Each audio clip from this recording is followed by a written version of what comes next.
Can start. Satvik. Right. Hello, everyone. Hi, Dr. Yamuna. Thank you so much for agreeing to have this conversation with us. We have Dr. Yamuna with us today, who is currently a professor at the Department of Chemistry at the University of Chicago. She secured a Master's of Science in Chemical Sciences in 1997 and a Ph.D. in Organic Chemistry in 2002, both from the Indian Institute of Science, Bangalore. She moved to University of Chicago as a professor of chemistry in 2014. She's the recipient of several prestigious awards, such as the Indian National Science Academy Young Scientist Medal in 2007, Innovative Young Biotechnologist Award from the Department of Biotechnology, Govt of India in 2006, and the Infosys Prize 2017 in the Physical Sciences category. She's also the youngest woman recipient of the Shanti Swarup Bhatnagar Prize for Science and Technology, the highest science award in India, which she won in the year 2013 in the chemical science category. Her current research interests are in the areas related to structure and dynamics of nucleic acids, nucleic acid nanotechnology, cellular and subcellular technologies. Their lab has also created a highly versatile functional imaging platform. So welcome, Dr. Yamuna. It's great to be here. Okay, so we'll start with our interview questions, and I'm going to hand it over to Tanay Bhagwat now to begin us. Thank you, Sonakshi. Hi, Dr. Yamuna. I'm Tanay. I'm currently a second-year master's student at Northeastern University, pursuing my master's in biotechnology. As a team, we had a question. What are your suggestions to budding researchers who are about to complete their academic pursuit in the US? What are the opportunities that are available to them back in India, and how can we make this information about various opportunities in India more accessible to them? So I think right now it's really humming in India, the opportunities for science. We have, so I always look for the areas where we don't have people. And then go and start something there in that area, because the potential for growth is so much, and the chance that you can affect the change is so high that if you feel you have the inclination or the aptitude in this particular area to go start it. When I was a PhD student, I realized that there were very few people working on nucleic acids back in India, which was why, even though I studied in lipids, I went abroad to get this expertise and come back and seed nucleic acids science in India. It was a very small number of people, but I really wanted to contribute to that. So I had identified a gap. So I think one great strategy would be to identify gaps in India that exist. I think one major gap where people can really contribute a lot is in startups, right? We don't have a vibrant startup culture in India, but we have a lot of money. There are a lot of people who have the money to invest in businesses. The second thing is that I don't see as many opportunities or as many examples of philanthropy as we have here in the US. But that means that people would be having the money to invest in startups. So I do feel that this is one opportunity where a lot of people can sort of, if you have an idea, go back, find the people, make a team, and go for it. One way to make this kind of information accessible might be actually to have a sort of a website and publicize it. Start exactly what you all are doing, which is have the student organization where you could have a shared brain, right? Everybody can write, you can have people writing blogs on what gaps they have found, and really share knowledge through a website which is accessible to everybody who is interested to go back.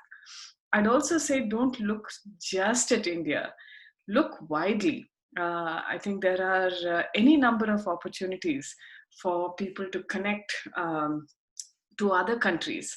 as well from India. And I think all of you bring this connection with India with all of you are a connection to India. So even if you go to Australia or you go to New Zealand, that's another way by which the country can connect with another country, right?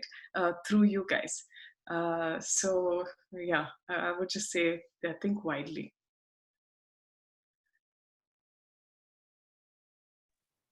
Thank you, Dr. Yamuna. Moving forward, Tane, do you want to take it to the next question? I'm sorry, my Wi-Fi just crashed. So, research is a slow process ridden with hurdles and failures. And as young researchers, it is always challenging to muster the strength and motivation to persist despite repeated failures. So, did you face a similar experience when you were a student? And what advice would you have for students, especially during the time of COVID-19 when opportunities are scarce? Actually, so I think for science, COVID provides huge number of opportunities, because this is a challenge which only science can solve, right? Whether it's using AI for contact tracing, or whether it's using algorithms to find out what's the minimum number of tests I need to do so that I can screen a population effectively, new ways of detection, science policies that will make these solutions available. There's actually a lot of opportunity should you wish to engage with COVID. I mean, but if you're in sort of other kinds of businesses, that's of course, like for example, in hospitality and things like that, those are actually suffering, right? But I think for science, there are all kinds of opportunities, whichever field you're coming in, to engage with sort of COVID research. So I don't buy the fact that opportunities are scarce in STEM fields because of COVID research. I mean, if you're thinking along the conventional track that I need a position in order to do something, yes, but there's so much thing available for startups, and if you really have an idea, you can make it happen. So with regard to sort of science being fraught with failure, I would just say that the first 2 years of my research as a PhD student, not a single experiment worked. Not a single experiment worked, right?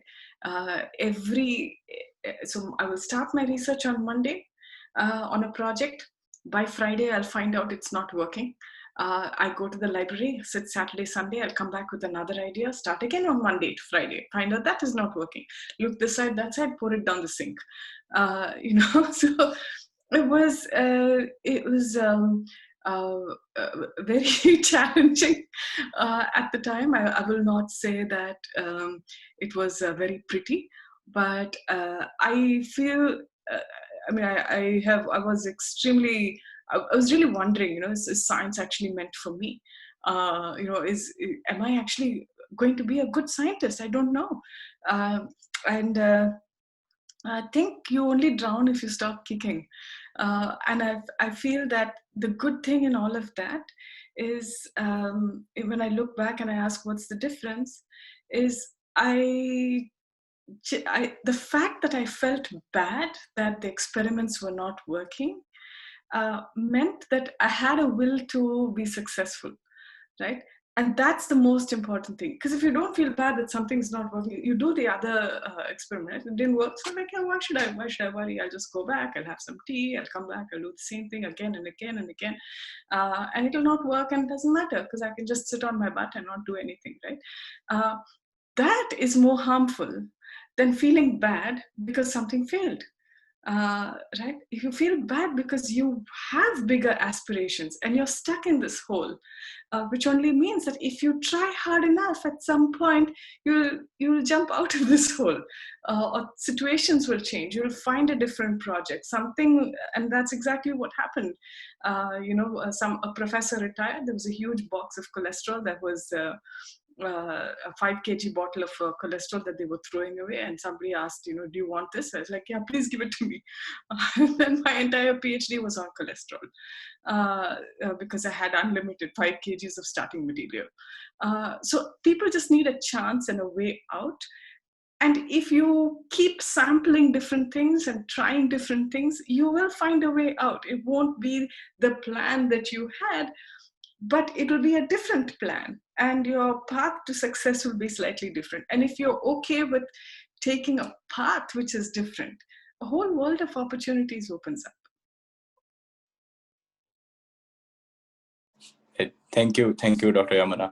Another question we had was, in India, only a small fraction of students have the opportunity to pursue their education in premier institutes like IITs, ISER, or IISc, and other reputed universities.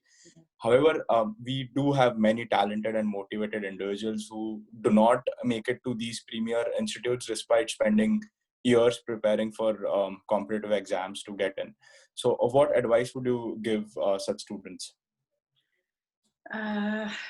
Okay, that's a tough one, because I think nothing substitutes for quality education, right? So you can have people who are really fantastic, who have an equal amount of will to succeed, but if they do not have the opportunity to get into a place where they will receive that training, how will they this is a major problem, and the only thing that I can suggest is that we have to start thinking about is ways by which we can make education actually available, right? And that said, see, in my time when there was no internet, it was really hard to get information, right? We needed to go to a library. You needed a library. You needed books. But now, I think all you need is an internet connection, really. Because you have so much knowledge on the internet that you can find what you're looking for. There are plenty of lectures by some of the best scientists that are all freely available. So in a way you can satisfy your curiosity, uh, but you again have to be lucky to stumble on it, right? I have to know that there is a field called epigenetics to go and find professors who are talking about epigenetics. I have to know that there's a field called trying to research the origin of life before going to find those people who are talking. I have to know that there's a field of synthetic biology. So how do you know all these things, right? So I do feel, again, this is something which a forum of young scientists or students, if you'll have something where you say, these are the hot areas or something like this, or just put online your course syllabus. You don't have to put up the teaching material, but even to have freely available course syllabus, saying that these are the topics that we're going to be taught in this course, that I think would allow students from everywhere else to go and see what they can learn of the internet. So that I think course syllabus is actually something which can be shared across without violating any problems or policies or anything, or copyrights. So I think this would be one way to do it. The other thing is, I always feel that if you're really truly interested in something, you'll find a way to find out about it. I think the one has these questions if one wants to do something theoretically, but maybe doesn't have the willpower to follow through. I think if you follow through, there's no limiting knowledge. I think what you will limit is your capacity to do work in a lab, have access to equipment, and that is a problem everywhere in India, right? We don't have access to advanced equipment. even in some of the newer IITs, right? So yes, we have the brand of IIT, but there are many IITs that do not have some of the advanced instrumentation as some of the premier IIT schools. So yes, it's a graded selection of problems. Yeah, sure. Thank you. I'll hand it over to Chaitali now. Hello, Dr. Yamuna. I'm Chaitali Chowdhury, and I would like to ask you a couple of questions. And like my first question is what are some of the key factors that young researchers should acknowledge for applying their scientific knowledge towards future development of STEM fields in India? I really don't have an answer to that one. I would just say that it's probably to understand what are the gaps in India where we do not have expertise that is available in other countries, and try to develop those in India, right? So that we can keep pace with the rest of the world. And the second thing is to actually engage the the older generation of scientists in India, because one of the things that I find is if we don't go to them with the problems that we face, we're going to face those problems all the time. And we tend to think that if I go and tell them about this problem, they will get angry, or it'll be not something that they like to hear. But the point is, you have to be able to communicate that, because they may not know the problem that you are facing. And if you do not communicate that, you'll continue to face that problem. And so I really feel that a lot of it is engagement with the older generation who have the capacity to solve the problems, or at least will tell you what can and can't be solved, rather than us sort of sitting around and like trying to angst. Is to involve them in your issues, and say that this is what we need to do, and because at the end of the day, it's not them or us, it's all of us. So even in my own lab, I try to tell students, like, don't come and tell me everything is all happy, fluffy bunnies.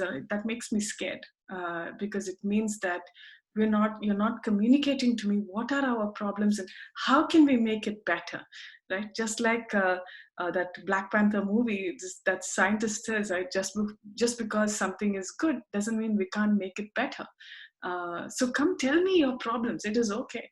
The fact that somebody's telling me the problems they have means that A, they trust that I will be able to solve it.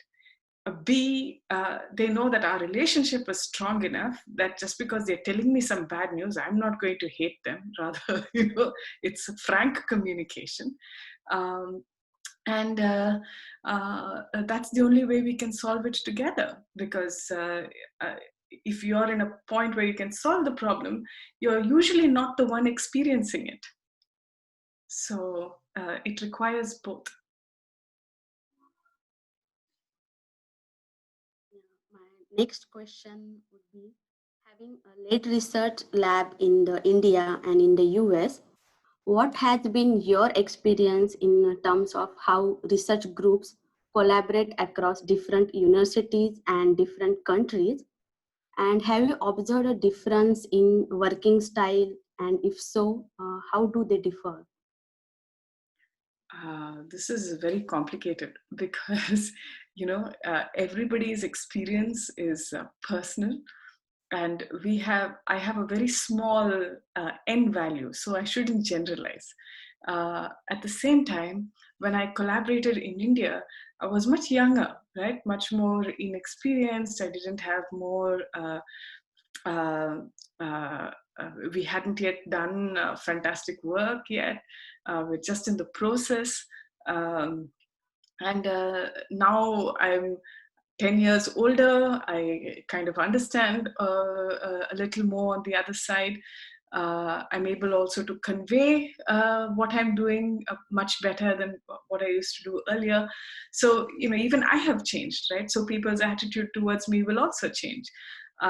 So what I found in India, so bear in mind, I was a young assistant professor, was that first of all, I never had any dearth of collaborators. There was never a time where people said, no, I don't want to work with you. But it so happened that all the people I worked with were my age. Right? They were also young. They also wanted to establish themselves. They were also excited to do interesting things with someone from another field. So that was definitely there. I remember some very nice collaborations, both inside NCBS and inside Bangalore and inside across India. All of them worked extremely well. In the US, you can literally think of any field, you'll find somebody nearby. So maybe in India you have, say, 5 groups who work on zebrafish. In University of Chicago you have 5 groups who are working in zebrafish, right? So it's the number and the depth that is there, which makes collaboration much easier. I don't have to look far and wide. My radius of looking is much shorter. And at the same time, because people are nearby, there's a lot of back and forth which happens. So the other thing that I found in the US is that people are willing, when they see something very new, their appetite for risk and their appetite to collaborate is really high. Even if other people have not validated a technology, they will come forward and say, we'll validate it for you. Slightly different in India, where people are a little hesitant. And that's why I probably ended up collaborating with all my friends, because they're the only people who will humor me, right? But the folks who actually had the ability to see that there was something new wanted to wait till it was established before, to see how, whether it would go this way, that way, before they would do anything. So there is that slight reluctance is there if there's something completely new. They would like it to be pre-validated before they then come to you. Not that there aren't people like that in the US. There are people like that. It's just a slightly different mindset, right? What is your capacity to take risk? And that's really the only difference that I found. But then this is based on my experience and a very few number of collaborators. So it's not at all generalizable, rather speaks more about my experiences and my ability even to convey the excitement behind something. If someone doesn't want to collaborate with you, you have to ask yourself, did I actually excite them in my question, right? And did I communicate properly?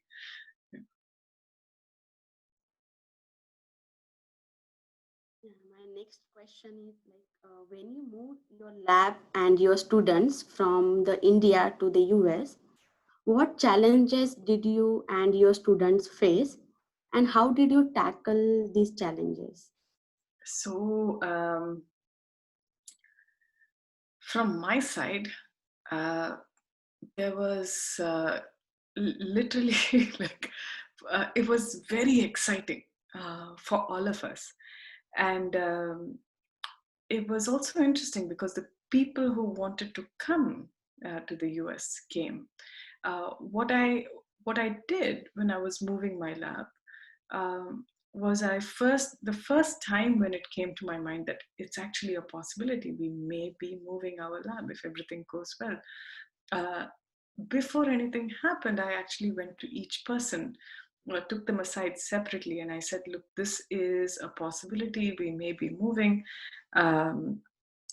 Please think about how you would like your future to be. Would you like to continue to be at NCBS, in which case I can arrange for you to continue your work with another professor? Would you like to change your institution and work with someone else in the same area in India? I can do that. Or would you like to come along with me? Each person, because I didn't want to ask all of them, then if 6 people put up their hand, the 7th person who may not is not will feel pressure to put up their hand. So I talked to everybody, and everybody, all of them said that immediately, like, yes, we're coming with you. And then I said, like, okay, I will ask you the same question every 2 weeks, and I will plot your answer, and you tell me what you're feeling on that day. Right? Because the question is, you may feel one thing one day, feel something else the next day. I will plot it, and then we'll see. And I told them that, look, you also, it's not something which you decide yourself. It's your family is there. You have parents. You probably have a wife. You probably have a husband. You have in-laws. This is something which you have to discuss with your family. And I was very lucky because everybody said that, so literally we left behind 5 husbands and 2 wives in our lab, and everybody came. And then, of course, the wives and husbands followed 1 year later on spouse visas and things like that. But within a year, they were all together. But everybody was very clear that they wanted to move. University of Chicago made it very easy for us. All of us got our visas very easily. And the important thing was that, we moved as a group. So everybody had each other. What I did was I came first, and I planned the lab and everything. And these guys were already doing their research in India, so that they just had to move the lab, and the lab was already ready. Everything was already there. What I also did was, when students came in, the first 2 students, we came in batches. First 2, then after that 3, and then after that 3. So each time they'll all come and they'll stay in my house till they find a new house. And then they would go out. So it was like, we were like a family just setting up each other. So I think because we had a strong support network, we could all share our knowledge of how things worked. Plus, I think the new students were given a orientation by University of Chicago. We have that anyway. So Chicago will give students, incoming graduate students from other countries, some kind of orientation about how Chicago works and things like this. So that knowledge was easily passed on amongst the students. And I found out I was last because I never got any kind of orientation. So I was asking them, where can I get coffee? Where can I get this? So they're telling me. But it was, I do not think that there were challenges moving. I also want to say that NCBS was so cooperative. Everything, they allowed us to go back and forth, take the reagents that we had made, our hard work to create all plasmids and proteins and things like this. All of those we could move. They were very, very helpful. So in a sense, we were very lucky. We were very lucky that we had each other, and we had a very understanding institute we were moving from, and an understanding institution that we were moving to. Thank you, Dr. Yamuna. I would like to hand over to Alisha.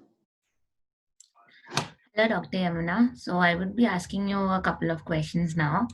My first question would be that with one of the largest growing population of youngsters, there's tremendous potential to harness talent and equip the students to contribute for the betterment of India. And education is a key component to achieve this goal. So what do you think we are doing well, and where do we need to improve in the different levels of education, such as the schools, colleges, universities? Yeah, so I think what we're doing well is we've managed to convey to people that education is the way to a better life. I think that's the biggest win that we have had, right? So even the maidservant at home wanted to send her kid to school because she wanted that kid to have a better future than her. And the fact that we've tied that to education is one major thing. It's gone all the way down to grassroots. What we're not doing well is being able. Second thing is that we are a highly disciplined society, right? And a very compliant society. So if we say, do this, we will do, most of us will do what the government is asking us to do. We'll do whatever the doctor is asking us to do. We won't doubt that, oh, you're saying something wrong, or that the doctor is saying something wrong. We believe, for example, that vaccination is important for the protection of society against diseases. We believe in science, right? That even if my maidservant's kid was ill, she said, I went to the doctor and he put an injection, right? And that is like, I believe that the doctor is going to cure my kid, right? So there is a belief and a strong faith in science. There's a strong faith in the village schoolmaster that they know more than we do, that the educated people know more than we do, and so we will listen to them. This is a big win. What we need to do is to now inculcate critical thinking in our educational system. I remember learning a lot of things during my education, but I never really started asking why, right? Why is it like this, right? Or why does this reaction not proceed the other way? We would say, A plus B gives C, and A plus B under different conditions gives D, and I would just say, okay, this is how it is. Would never ask, why is that, right? Or why should I believe that? And I do believe that there are some very nice education institutions that are coming up, like, for example, Ashoka University. They're actually inculcating that critical thinking, right, to question principles. And yes, you'll find the answer, and then you'll know why those principles are the way they are.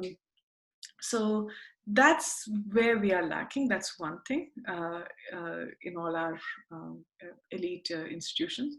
The second thing is probably being able to teach science and STEM and these principles in local languages, in regional languages, right? So that it's not the privileged people who went to English educational systems who will have access to the scientific temperament, right? But you can inculcate that regardless of what language you studied in. So there was a student of mine, fantastic guy. I think he was real Wikipedia in my lab, really good student. He studied in Gujarati till a bachelor's. Up to his bachelor's was in Gujarati, and then beyond that he had to learn English to do masters. So even when he came to my lab, he would speak, his English would be a little off here and there, and when he would write, all the the's will be missing, all the ers will be missing, so but the logic was clear, and it's interesting because here's this person who made that transition from thinking science in Gujarati to doing it in English. And I wonder whether if we can have more such schools, we would have more such students, right? Who otherwise you're only encouraging a small selection of English-speaking students to move up in science, and then you get the best of those who are speaking English. But that's a smaller segment. My next question would be about mentorship. So, how important do you feel is mentorship in the STEM fields, and what advice will you give to the Indian mentors in order to do things differently? Also, do you think that gender of a person being mentored affects or should affect the mentorship? So first, I think gender has like no place in science. You should not worry whether your mentor is a male or a female, or your mentee is a male or a female. I don't see gender. I just go to whoever I think has the expertise, right? And it doesn't matter whether they are old or young. Or, one of my biggest mentors was one of my first PhD students.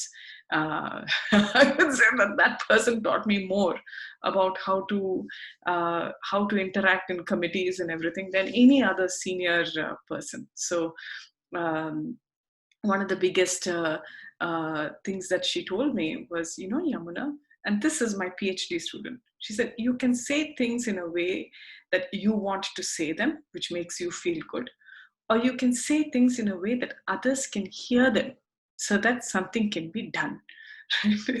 And that was that suddenly like changed everything for me, right? Because one is about your ego and the other is about wanting to solve the problem. And so your lessons can come from anybody. I would say my students have been great mentors to me. But I also feel that it's really important to be, if you should you uh, everybody should go out and seek their own mentors. To sit on your own and expect that mentors will come to you is not realistic.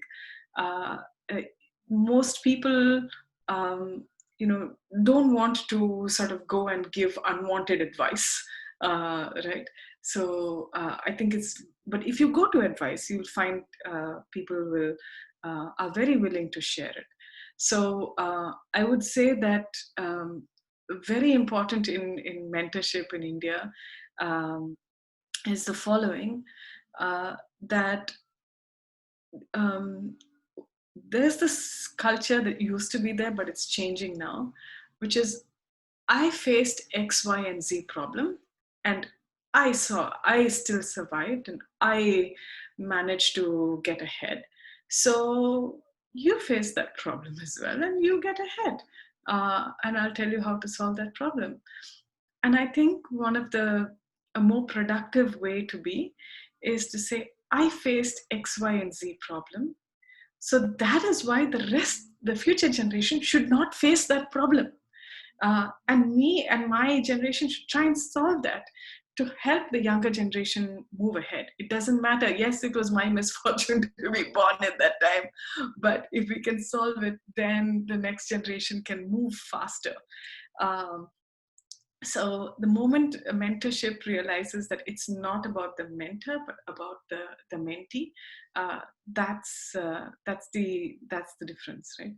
It's not about my mentee did X, Y, or Z, but it's actually about the mentor, but about the person you're mentoring. So I think if you take the me out of mentor, that's a successful mentor.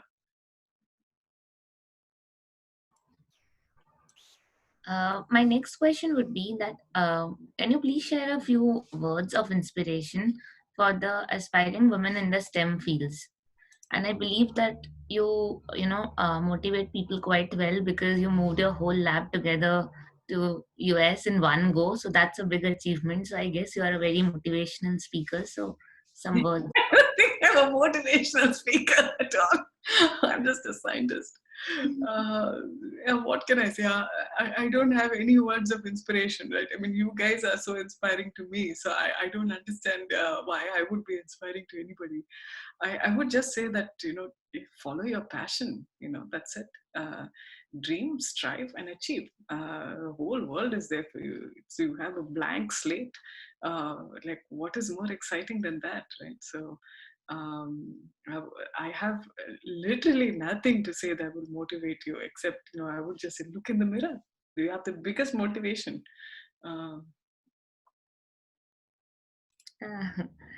Okay. No, last question would be something about women representation in the STEM fields. So there's a general trend that there are less number of women in the leadership positions in the scientific field. So do you think this is true, and what do you think are the particular structural roadblocks that need to be addressed in this? And also how we as women of science can break these barriers and progress towards these leadership roles? Yeah, this is such a complicated question, right? So very, very complicated question. It has so many problems. There's this very interesting thing called survivorship bias, right? And there was this, forgotten the name of the guy. He was a great statistician, and this was during one of the world wars, and they wanted to know how to armor planes, right? By looking at when the planes came back, where were they shot the most? Where did they actually have uh, um, bullet holes in the planes? And that would tell them where to armor the plane better. And this was critical for to the success of America in the war. And the statistician is a very, very famous guy. I've just forgotten his name, blanking on his name. But he found that there were bullet holes everywhere, but in some places there were no holes at all, right? And so normally people will say, okay, that's very safe. But what he said was, if something gets hit here, it's so critical that the plane blows up and the plane is not coming back. So if you hit the plane here, the planes are not making it back. This is the most critical information. Everywhere else, if you hit, it comes back, right? Plane's able to come back. So when you look around and you see and ask, right, what are you not seeing, right? What is that telling you, right? So I think numbers don't lie, right? And this is a problem world over. It's not something that is India specific. In fact, India is much better than many other countries in this area, that to have representation of women in science. I think we need to have, so one thing that Obaid Siddiqui told me a long time ago is that you cannot keep society out of science. Science is going to be a reflection of society. So this is a societal problem, right? But there are many professions where women have just taken over, right? Like look at all the nurses, all the secretaries. So these are, so I do feel that we have the capacity to do it. And we need to have ways by which one can acknowledge that yes, women have, there are challenges for women. They have to look after our children. They have to be able to be given the necessary support so that they can, so that they can realize their full potential. And those mechanisms have to be put in place. I think there are some new mechanisms from DBT and things like this for re-entry of women workforce into science after a career gap. And I think sort of childcare facilities and things like this, if they are really made available and good quality, we will see sort of an uptick of women in science. But this is important, that there's a pipeline beyond which, like after your postdoc, if you go from your postdoc to the to a faculty position, that's the time where many women sort of step back. But there are some women who have navigated this beautifully.